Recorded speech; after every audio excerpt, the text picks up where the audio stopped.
Here we go, ladies and gentlemen. We have a Warhammer Fantasy Battle Report, the last one in the Elfhammer quadruple. 3,000 points, Demons of Chaos versus Dark Elves. Here are my characters. A Herald of Singed, level 2, metal, great loci. The Masque, the Skull Taker. The Herald of Slanesh, BSP, greater gift and a greater loci or loci, or however the fuck you pronounce it. Keeper of Secrets, 2 greater gifts, and he's a level 4 Slanesh. The Dark Elves, same as before. Dreadlord on the cold one with Ogre Blade, Charm Shield, Transform Preservation, Potion Foolhardiness. A level 2 Beast with the Spell Scroll and Dragonbane Gem. Level 4 Dark Wizard on the cold one with Earthring Rod and Talisman of Endurance. And a BSB on cold one, Dragon Helm, Dawnstone and Iron Curse Icon. Yes, we vanguarded up, and then the Dark Elves want to go first.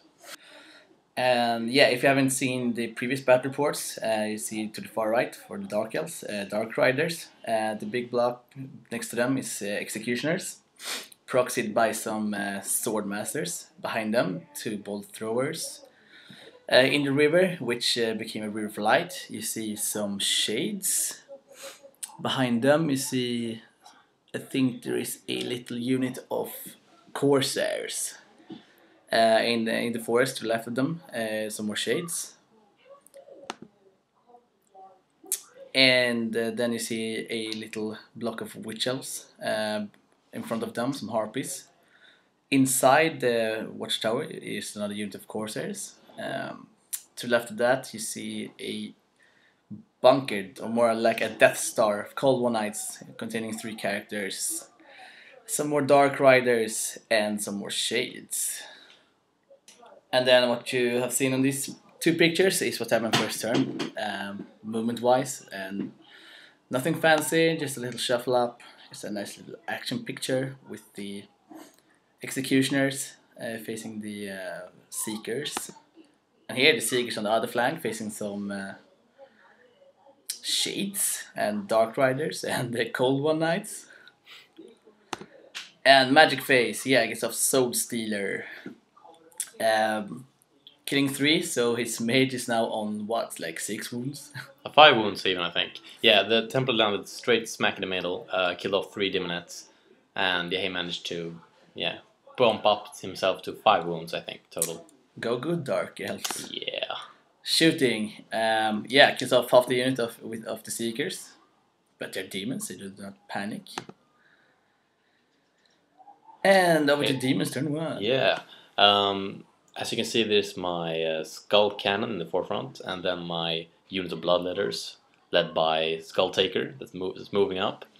In front of them is a chaffing Beast of Nurgle, and I think I even made a I just moved up the other Beast of Nurgle to stand right in front of the tower with all the Corsairs to charge it next round. As you can see, my horrors are on the left in the building.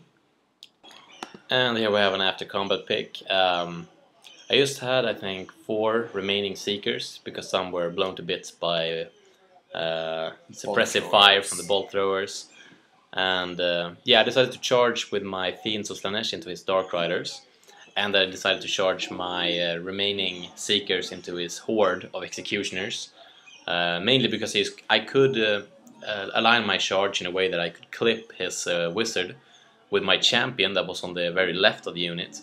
And doing so, I thought, he had 3 attacks and the mount is 1. I might be able to, kill off his level 2 Beast Wizards. So yeah, that were the charges. My Fiends of Slanesh, they broke the Dark Riders and ran off the board when they tried to pursue. So they'll pop up the next round, and as you can see some, they're on the very right of this picture, and above them are the horse asses from the Wood Elves on the board that we're playing next to us. But anyway, the Seekers, they don't have always strike first. The Executioners have it, but they have the always strike last rule as well, which means that we all strike at initiative. But his Wizard have the always strike first rule, and since he don't have a great weapon, he goes first, and he managed to poke my champion to death, which means that I have no more attacks on his Wizards, and that I threw away about, I think, 140 points right down the trash, since they managed to, there were no they wound on a 2+ against most things, these executioners, and they reroll once since they're Dark Elves, so even my 5+ ward save can't really save me from a horde of executioner attacks coming my way. And here's another pick. You can see that I shaft up his cold ones with my remaining seekers on the left, and I parked my Beast of Nurgle, as I think I said before, in front of the tower with the Corsairs.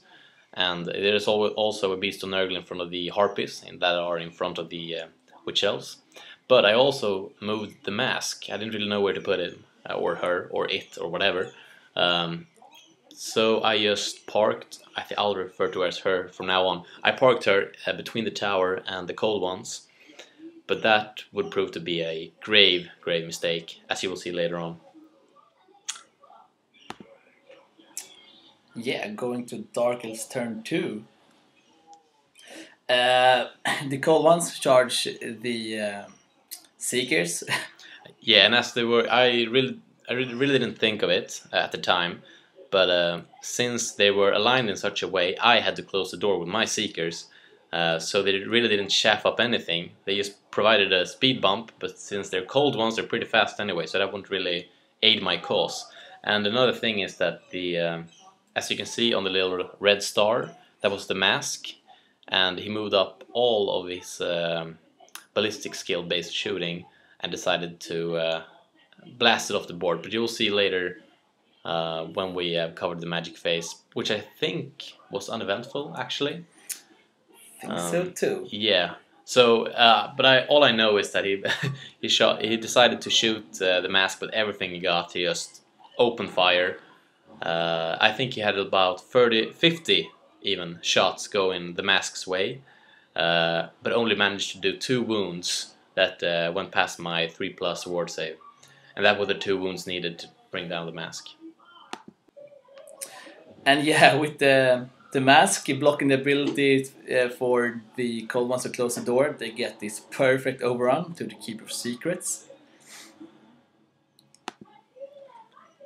Yeah, and here the Harpies decided to charge the Bloodletters, mainly to just throw them away so the Witch Elves could keep on going. And the Witch Elves decided to charge the Beast of Nurgle.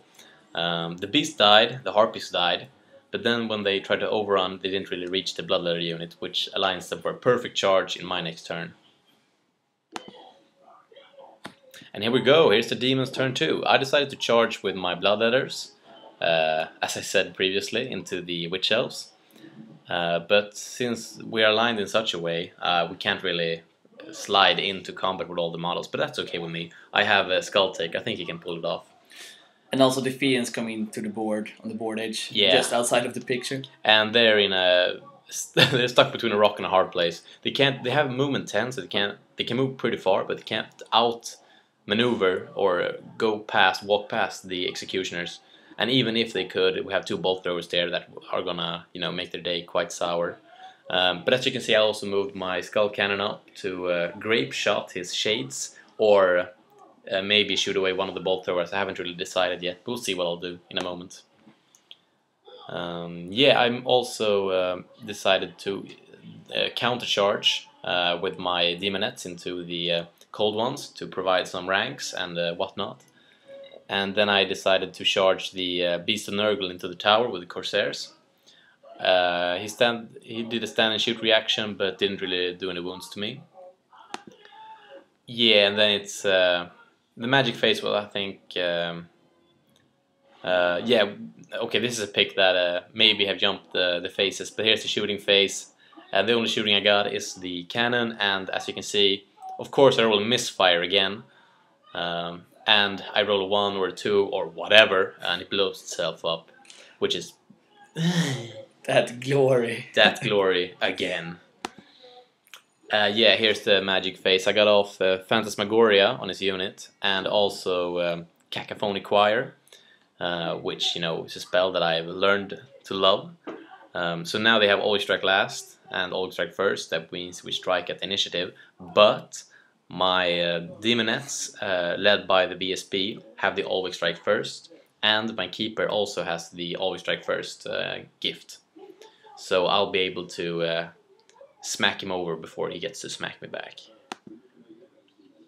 Yeah, and here's another pick. I think I lost a wound in the combat with the Beast of Nurgle, and that means that he... and I didn't think he did any wounds to them, so he just moved out 1 inch away from the tower.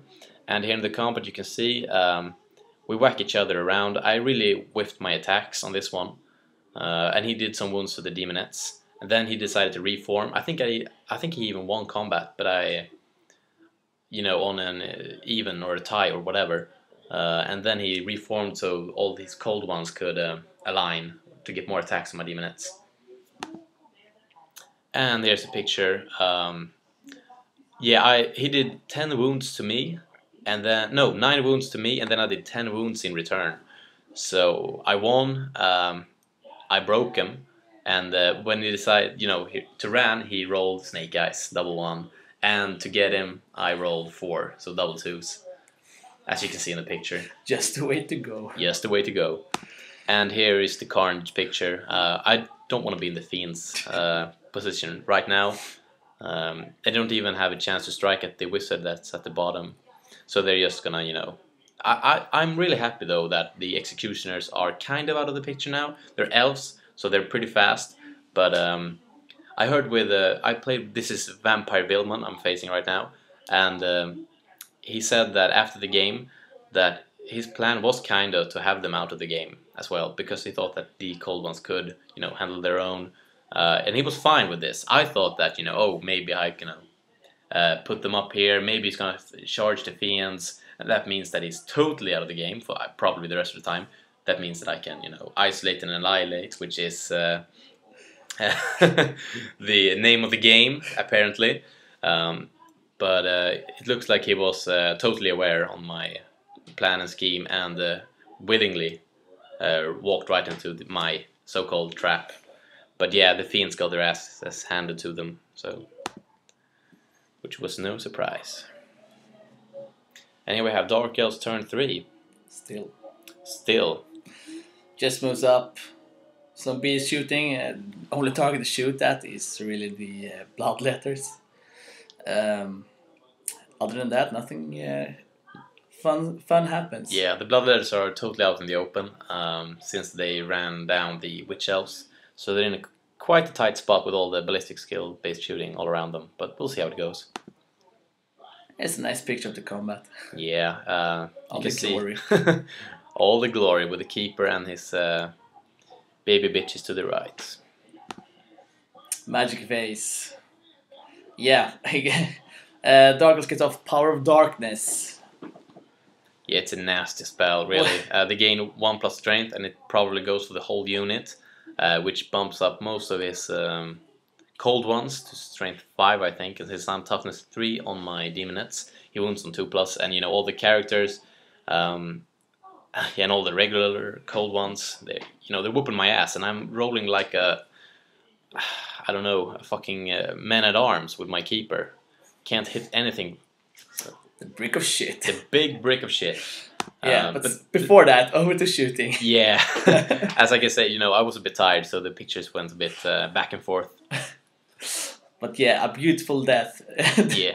The Bloodletters with Skull Taker die to all the ballistic skill shooting, all the PS shooting. Their arrows blotted out the sun, and the Skull Taker would not have it fighting it in the shade, so he just took it like a man and went back to the warp. Combat here, yeah, Executioners easily annihilate the Fiends. Yeah. Now over to the combat at hand. The combat, yeah. Once again, we whiff each other around. His Wizard is at 5 wounds, and I think I declared a charge. Challenge. A challenge even. I bellowed out the challenge with my BSB, and he took it with his Wizard. I don't know. Maybe he was having the kicks. He was at 5 wounds. Maybe think he could bring me down somehow. But I was really happy. If I can kill his Wizard, that might swing the game in my favor again. But it's still at Always Strike Last since Cacophonic Choir, so I still have, I think, slight an upper hand, even though we got Power of Darkness through. But then it was this was the end of his turn 3, and then it was my turn 4, and I didn't manage to. We don't really have any pictures of that. Not many things happened. It was mainly this combat on the left.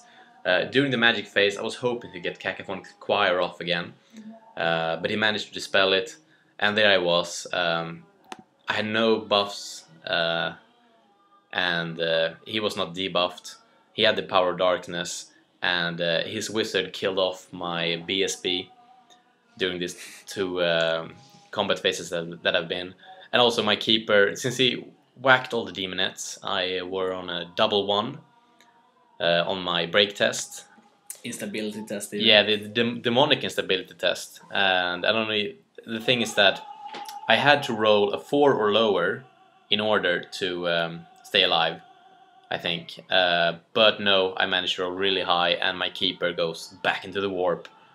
And at that point I thought, you know, there was no way I was going to turn this around, because his cold ones and his characters in there were going to kill off my demonettes. And what did I have left? A bunch of horrors. His executioners were coming in from the right to mop up anything I could, you know, throw at him. So yeah, I had to concede at this point. And here's the MVP shot with Power Darkness and his general that is leading his Nagarythe host. And yeah, Nagarythe victory. Yeah. What can I say? I had some bad luck with my cannon, you know, blowing up. I haven't really had any luck during this Elf Hammer-esque Saturday, which we went down to his basement and, you know, did 4 bat reps in one night. But yeah, I won the first round against the High Elves. So now facing Dark Elves, I were, you know, a bit optimistic. But then it all went to shit when... yeah, redemption for the Dark Elves after the crushing loss against the Wood Elves. Indeed. And what can I say? Sure, I was a bit outplayed, mainly because I shot myself in the foot when I tried to, you know, move the Masque out of the way, which made... Put her right in the way. Yeah, put her right in the way, kind of. So if I were going to move her out of harm's way, I would put the rest of my lines in harm's way. So that was a bad choice, a big mistake.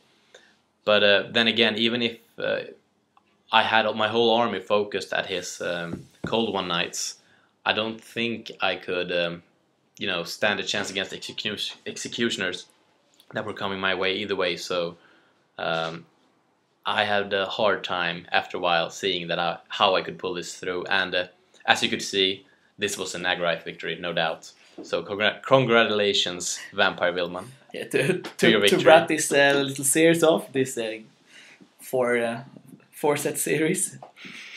Overall victors, I have to pronounce myself the victor with Wood Elves with 2 victories.